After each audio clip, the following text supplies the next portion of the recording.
Hey there folks, Wrel here. Wanted to quickly run down the list of changes that have made their way to public test server and also encourage you to check out the public test server for yourself when you've got some free time. Now there's a link in the video description to the public test server installer as well as the patch notes themselves. So the first thing is that the continent locking bonuses will now persist until the next lock, which means that if VS currently owns Indar and Indar unlocks, VS will get to keep that 50% off air vehicles bonus until the continent is locked by someone else. So in other words, that makes bonuses more persistent instead of like arbitrarily losing them because it's time for another continent to go online. Faven's Empire-specific composite armors have also made their way into the game after loads of work from Bill Yeats, who is the game's art director. Now this has been a passion project of his for quite some time now, and I imagine it's pretty gratifying to finally get these out the door. I was really looking forward to these myself since we have so few armors in the game. My wallet is ready. It's just ready. It's ready. There's a new Nanite Systems weapon coming out that kicks off a new lineup of common pool weapons. It's the NSX series, and I'm not really sure if that should be like Nanite Systems Exports or Nanite Systems Experimentals or Nanite Systems Exotics, so feel free to share some feedback there on that little lore bit if you have an interest. But the first weapon is actually an LMG that retains its relatively tight cone of fire while aiming down sights and standing still. Like you could just hold down the trigger and it won't bloom all over the place. The recoil is pretty intense though, and the damage model and magazine sizes are kind of fun. Best of all is that it'll be something that feels a little bit different than anything that VS, TR, or NC have access to. Valkyrie is getting squad spawn capabilities by default, and if you own the squad logistics certification, you get a refund, and the Valkyrie's turrets now swivel 360 degrees instead of that forward-facing 110-degree cone. Some of the Empire-specific Harasser and main battle tank weapons are getting adjustments as well. PPA basically got better cone of fire characteristics and a damage buff. Aphelion got some added cone of fire bloom, but it's nothing too crazy. Mjolnir got a better cone of fire and now is an auto burst weapon opposed to a normal burst weapon.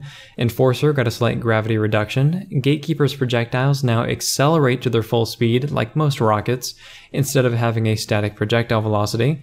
The Lightning's default Viper got a recoil reduction, which is helpful for newer players in particular, and the Ranger got a small damage buff as well. In the world of infantry balance, motion spotters now act more like recon darts in that they detect periodically instead of in real time. The exception is that the infiltrator retains its real-time spotting capabilities but is in a much smaller radius. Carbines all now retain their walking hipfire cone of fire while you're jumping, falling, or jump jetting, basically meaning that carbines can be used in more mobile states, which opens up some doors to light assault in particular. The Phoenix can now go into third-person view and is more controllable in flight, lasts longer, and should help make the weapon a little bit easier to use, or at the very least, more fun to use. Cyclone got a nerf, Cougar got a buff, Corvus got a buff, Archer got a buff, Trap got a buff, Saber got a buff, Bandit got a buff, Razor got a buff, and battle rifles and semi-auto scout rifles got a very slight buff to their standing cone of fire.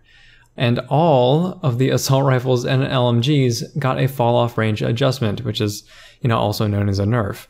The reasoning behind this is to bring their maximum engagement ranges in a bit so that accuracy takes more precedence over spray and pray, and this part isn't completely finished yet. Some of the lower rate of fire weapons still need the buffs, but I was a little bit on the fence as to whether or not to buff their max or min damage range, so I'm going to evaluate that as it goes, and these changes are not slated to go live until the directive weapons get a nice review or a revamp, and that's actually kind of up in the air at this point, which direction we want to go as well. But in other news, Max has got some changes. The big one is that charge has been removed, refunded. Instead, you'll get an ability called Emergency Repair, which is more or less fire suppression for Max units. What this does is limit the Max's ability to engage and disengage, which, just due to their firepower, made charge kind of a poor fit. Zealot Overdrive Engine has also been changed in that it's a toggleable, energy-based ability, and it has a much more straightforward benefit and detriment while in use. Your damage goes up by 10%, and your damage taken increases by 20%. Nice and simple. I'm actually a little bit concerned that the new Zoe will be maybe too powerful because of the movement speed when you attach it to a toggle, but I'll have a close eye on it regardless. There were a bunch of smaller changes as well, like the Combat Medic's shield recharging field. It'll no longer create a bubble or the shield style glow on infantry. There's some performance gains in there too, which is nice, and the new effect looks kind of cool. Bounty system now reads Place Bounty instead of Get Revenge, which is nice. Vehicle night vision is no longer completely useless, as it won't wash out your screen, and it's going to display the contours of terrain and structures like it used to in the early days of PlanetSide 2.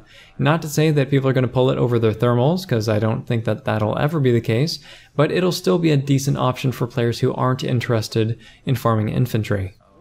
PlanetSide 2 now defaults to the max in-game vertical field of view for new players or new accounts, which is a nice buff. It's kind of small, but it's an important new player change as it increases your awareness and generally it just makes the game feel better. It's practically impossible to play well on 55 degrees vertical, and if you can do that, then you are a much better man than I. A lot of grenades are now using new models as well. We went back to the older box or ability style icons for grenades. Eventually the other items may get that as well. NC rocket launchers got a retexture, Prowler turrets got a retexture. Lots of little bits and pieces with more on the way. And this is just kind of in front of some of the bigger changes that we have cooking in the background. If this video has been interesting, helpful, or entertaining, please feel free to like, subscribe, tell your friends about the channel, and if there's something that you'd like to receive some love on in the future, go ahead and share that in the comments section. PlanetSide 2 is a crazy diverse game as far as playstyles and skill levels go, and we all have our own little lists of what's important to us. So it's also important from a developmental standpoint that we, the dev team, get reminders from time to time so that we can continue to improve the game in a way that benefits as many different game areas as possible. Thanks very much, folks. Wrel signing off.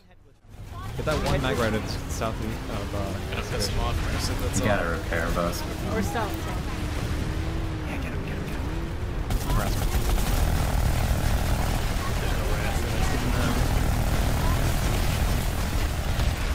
I saved you. Oh, you should've gotten 3. Oh, that's a flash in front of us. Oh no. I'm gonna sit here and pick Shit. We need ammo. Run away. I'm gonna continue to The sit mag is stealth. That Prowler doesn't give a fuck. needs ammo? He's going in. Yeah, we do. It's a good run. Who's we? Prowler's being a hero. Okay. I got you, sir. Don't die. Lag behind Hey, us. deployed. Yeah, let's benefit from his Ammo bus right mistakes. Benefit from his mistakes. He's a distraction. Mag down here. Playing Cormed. Hey, pick me up. Roll. Heck yeah. Burgers, let me know when you're topped off. I reps Alright. I think we're full. It's behind the Okie ramp. doke. Back to the same spot, or do you want to move somewhere else? Why is it not letting Ramp me in? over. Ramp Follow over. the group. Come on, get in. Ramp over. It's not letting me in. It's not even giving the option. Oh, weird. Disconnected from the server. Yeah, Oh. I can't spawn anywhere. Well, Wait, I Oh, can that's airbone. why. Rel, why? fix it! I'm sorry. Why did you Fix your game. Fix your game.